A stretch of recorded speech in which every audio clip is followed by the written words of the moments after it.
بسم الله الرحمن الرحیم. ګرانو کتونکو السلام علیکم. ګرانو کتونکو تیر ورځ چې په ډیره اسماعیل خان کې کوم واقعیا شوې ده چې دهشتګردو په سکیورټي چیک پوسټ باندې چې کوم خودکش حمله کړې ده چې په هغې کې تقریبا 30 زمونږ د سکیورټي ځوانان چې کوم دي هغوی شهیدان شوي دي او د هغې نه پس بیا چې کوم اپریشن په درزنده او نورو علاقو کې شوي دي نو تقریبا 20 دهشتګرد چې کوم دي هغه وجلي دي لکه ډېر یو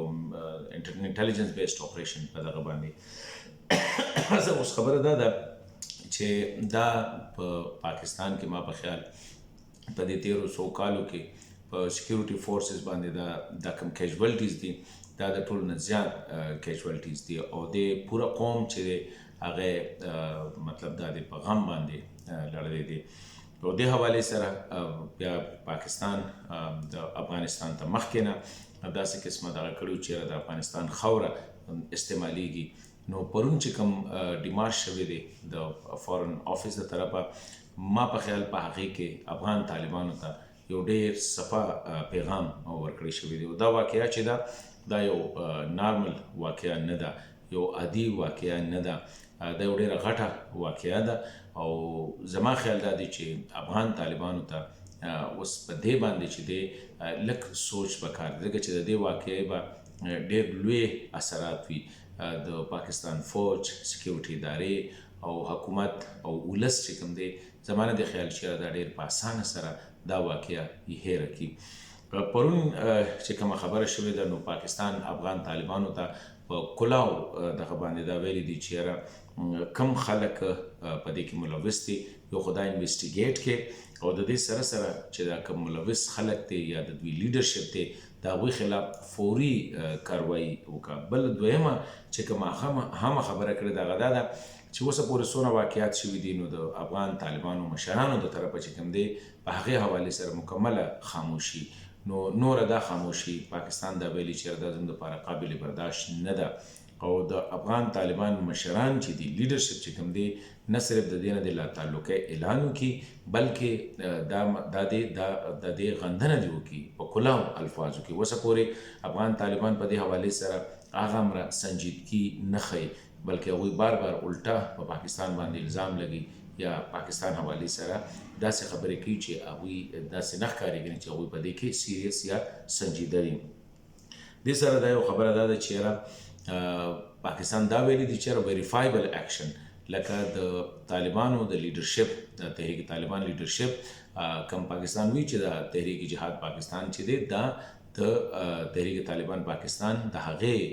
تنظیم دی د هغې لیډرشپ په افغانستان کې دی د هغوی خلاف د داسې کاروایي وکړي شي چې هغه ویریفای کېږي چې هغه په نظر هم راشي او هغه په ښکاره باندې دا یو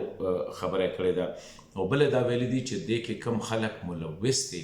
هغه خلک دې راونیولی شي او هغوی دې پاکستان ته حواله کړي شي. ما په خیال دا په لنډي ځل باندې په فارمل چینل باندې د فارن آفیس په ترو باندې هغوی ته دا پیغام لیږلی شوی دی. اوس خبره دا ده چې پاکستان د کومې پورې د ټي ټي پي تعلق دی نو ټیک ده دا څه قسمه واقعات کېږي خو د دې واقعاتو سره نه د پاکستان ولس او نه د پاکستان سکیورټي ادارې چې کوم دی هغوی یرولی کېږي. پولیس زمونږ چې کوم دی خاصه توګه د خیبر پښتونخوا ډېر په مړانې سره د دهشتګردو مقابله کوي په اویلیبل سیزونو کې او ورسره دغه شان زموږ د سکیورټي ادارې بل خوا دوی سره چې کوم اسلحه ده وسله ده هغه ډېره سوفسټیکیټډ ده او دا هغه وسله ده چې کومه امریکې په افغانستان کې استعمالوله نو دوی سره دا وسله د کوم ځای نه راځي بیا دوی څنګه فیسیلیټیټ کېږي چې هغه دلته کې راواوړي دا ډېر زیات سوالونه دي. پاکستان په ډېر آپشنز باندې سوچ کوي دا وخت کې چې یاره څنګه مونږ په افغانستان خاوره چې د پاکستان خلاف مسلسل استعمالیږي او دهشتګرد د پاکستان لایف لاین سکیورټي ادارې چې کوم دي هغه ټارګټ کوي نو ډېر آپشنز ډېر غور دي په هغې کې کراس بارډر اټیک هم کیدی شي په هغې کې انټلیجنس بیسډ اپریشن اکراس د بارډر هم کیدی شي خو زیاتره دلته کې دا ویل کېږي چې یاره افغان طالبانو ته یو موقع ورکول پکار دي هغوی سره انګیج کول پکار دي چې یاره دې مسله باندې هغوی سنجیدګي وښیي او افغان طالبانو له هم پکار دي چې یاره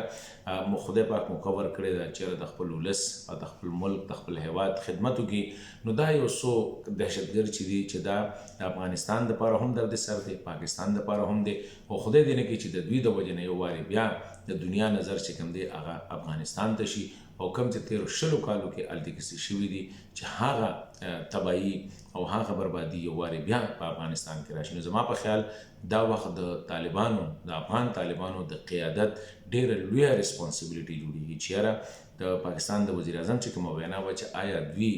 دغه تحریک طالبان دهشتګرد اخلي که دوی پاکستان اخلي. پاکستان کې دا وخت هم تقریبا 15 میلیون یعنی 50 لکه افغانان ژوند کوي او دغه شانتې د افغانستان زیاتره انحصار چې دی د افغانانو هغه په پاکستان باندې دی.